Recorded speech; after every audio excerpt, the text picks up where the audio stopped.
This happened about a year ago, and I still don't know how to explain it. It was me, my two best friends, Tim and Casey, and my girlfriend, Hannah.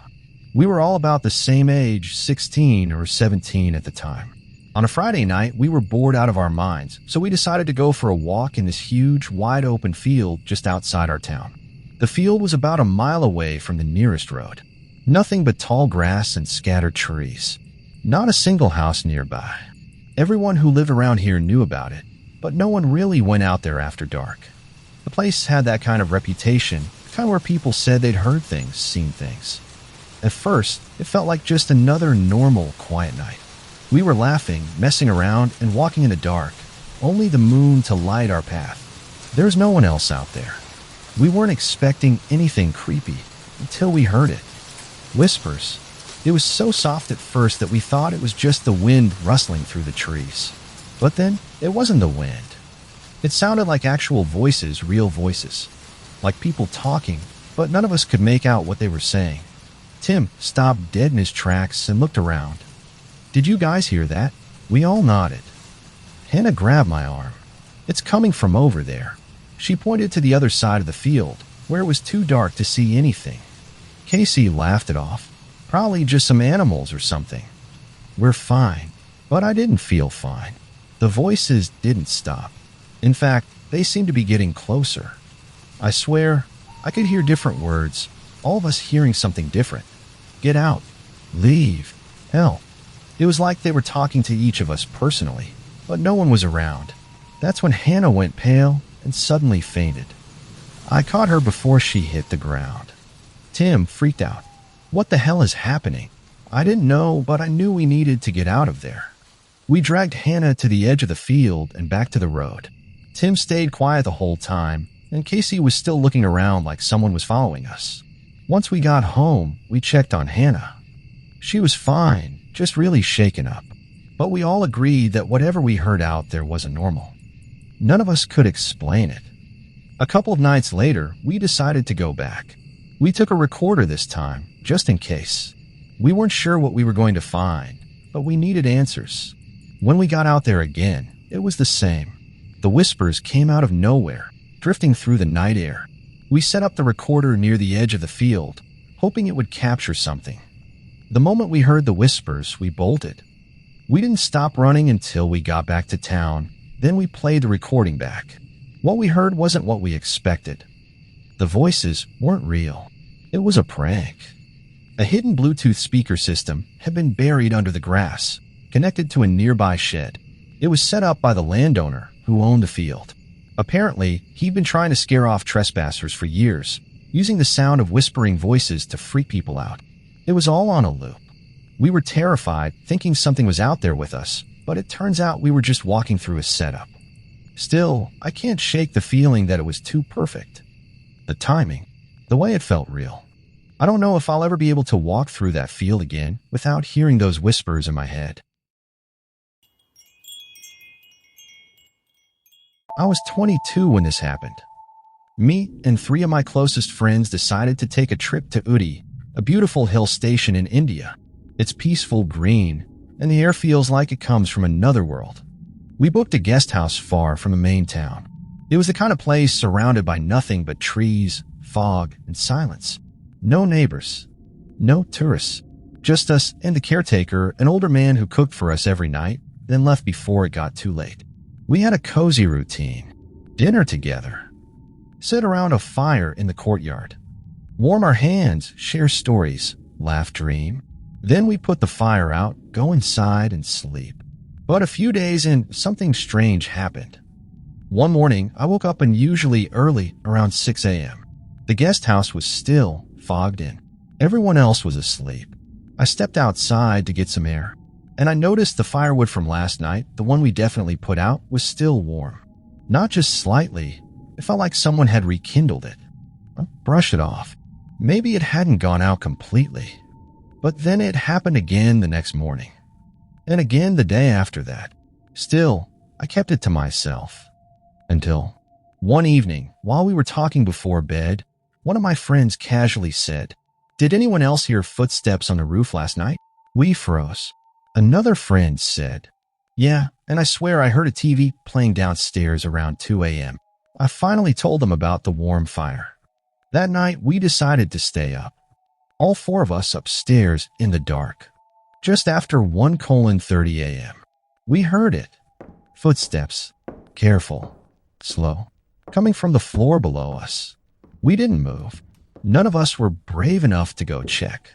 We waited the entire night, and by morning, the caretaker arrived like nothing had happened. That day, we went to the local police. Explained everything. They didn't take it lightly. They agreed to come back with us the next night. We made a plan. When the caretaker arrived for dinner, everything felt normal. He cooked, smiled, and left, just like before. But we stayed alert. And so did the police, hidden in one of the rooms. Around 1:40 a.m., we heard the door creak open. Then footsteps, TV sounds, and finally a man walked in from the kitchen. The police caught him instantly. But here's the part we didn't expect. It was our caretaker. The same man who had smiled at us every evening, who cooked for us, and who we thought left the guest house after dinner. He broke down during questioning. He told us that after his wife passed away, his son threw him out of their home. He had nowhere to go. So every night, after pretending to leave, he'd sneak back in quietly and stay in the storeroom, the one we never opened. He kept the fire warm for himself in the mornings. He watched TV softly, walked the halls at night, and made sure to leave before we woke up. We had no idea. And as strange and creepy as it all felt, there was no ghost, just a man who had nowhere else to go. My friend once told me a story about her dad, and it still gives me chills to think about it. It's about a ride he'll never forget, but not because of anything normal. This happened a while ago when my friend's dad was riding his bicycle through a quiet, almost abandoned part of town. The kind of place that feels peaceful at first, but there's a certain stillness in the air, like time itself slows down. As he pedaled through the roads, he noticed something strange about the area he was passing through. It wasn't close, but there was an old, eerie graveyard just off the path. Now, everything seemed normal at first. He was just riding his bike, enjoying the calm. But then, something changed. His bicycle, which had been gliding smoothly, suddenly felt heavier, as though something or someone was sitting on the back seat. He was confused, trying to make sense of it. The weight wasn't just the usual resistance. It was like something else had joined him on that ride. He looked around, but of course, there was no one there. As he approached the graveyard, the feeling grew stronger. The bike was almost impossible to pedal, like an invisible weight was pushing him down. The hairs on the back of his neck stood up. He couldn't shake the feeling that something was watching him, something he couldn't explain. He didn't dare look back, he just kept going, hoping to get past that strange feeling. And then, as soon as he passed the graveyard, something happened. The bike, which had been so heavy just moments before, suddenly lightened. It was as if the weight had vanished. It was back to normal, almost like nothing had happened. No extra weight, no strange sensation, just like it was before. But he knew something was different. He couldn't explain it, but the feeling he had during that ride stayed with him for a long time. When he told my friend about it, she couldn't believe it at first. It sounded too strange, too unreal. But after hearing the way he described it, how the bike suddenly got light after passing the graveyard, there was something undeniably eerie about it. Something unexplainable. My friend's dad never rode through that area again. And to this day, whenever I pass by a graveyard on my bike, I can't help but wonder, what if something really was sitting behind him? I never believed in paranormal things, at least not until I moved into that old house. It was a charming place, just outside the city. A quiet neighborhood with old trees lining the streets and houses that seemed like they'd been around forever. When I first saw it, I thought it was perfect. A bit run down, sure, but that was part of the appeal. I loved the idea of restoring something with a little history. But from the moment I stepped inside, something felt off. I couldn't put my finger on it. Maybe it was the creaky floorboards or the way the air felt heavy in certain rooms, but I couldn't shake the feeling that someone or something was watching me. It was subtle at first, just a chill every now and then, but the longer I stayed, the stronger the feeling got. Then, one afternoon, while I was unpacking boxes in the attic, I found something. A small, leather-bound diary, wedged between some old furniture. It looked ancient, like it had been forgotten for decades. The pages were yellowed, and the ink was fading in places. Curiosity got the best of me, so I started reading. The first few entries seemed normal, almost mundane. A person writing about their day, the usual stuff. But then the tone changed.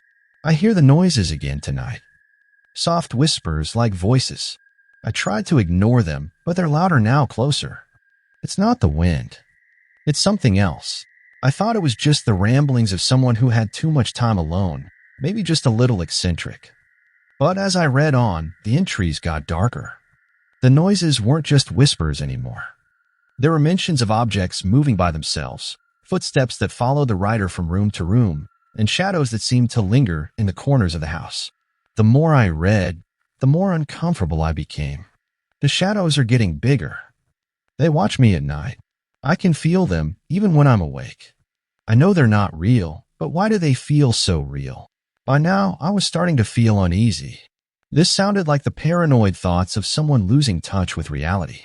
Still, I couldn't stop reading. Something about the diary was drawing me in. Then, as I reached the later entries, I froze. I see them now. They're in the hallways, standing still, staring at me. I can hear them whispering my name. I don't know what to do anymore. It's not just the house, it's me. They're inside my mind, and I can't get them out. I thought I'd imagined the chill that ran down my spine, but as I read on, the entries started to describe things that were happening to me. Things that hadn't happened yet. I hear the footsteps. I know I'm not alone. I see things in the corner of my eye, but when I look, they're gone. It's like I'm being watched. Why is this happening? What's going on in this house? That's when the panic set in. I started to feel like the diary was writing my life, predicting things before they happened. That's when it hit me, the noises, the objects moving, the feeling of being watched. It wasn't just the house. It was happening to me. I couldn't tell if I was losing my mind or if the house was messing with me. Was the diary some kind of warning? Was I supposed to escape before it got worse? I spent the next few days in a daze trying to make sense of everything. The more I thought about it, the more paranoid I became. I couldn't sleep, couldn't focus. The whispers were getting louder, and I could have sworn I heard someone walking behind me in the hallways, though I was always alone. Then, one evening, I found something in the back of the diary, a final, cryptic entry. I'm not sure how much longer I have. The voices are too strong now. I hear them all the time. I can't trust anyone. They're telling me that I'm not alone here, that I never was. They're in my mind. I can hear them. They're in the walls. I was shaking as I read those words.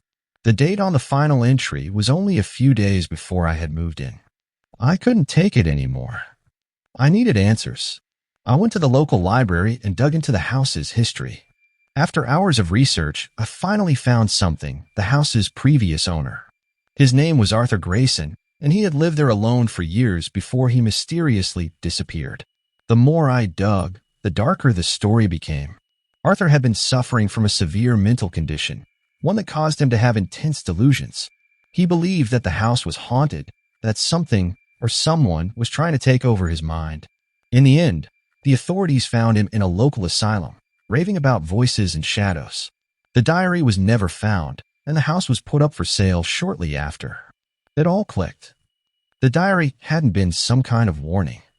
It was the paranoid delusions of a man who had gone mad. And now those same delusions were affecting me. The strange noises, the moving objects, the feeling of being watched, they were all in my head. I threw the diary away that night, but I still hear the whispers sometimes, just before I fall asleep. I can't help but wonder if the house never let go of Arthur's mind. And now it's trying to do the same to me.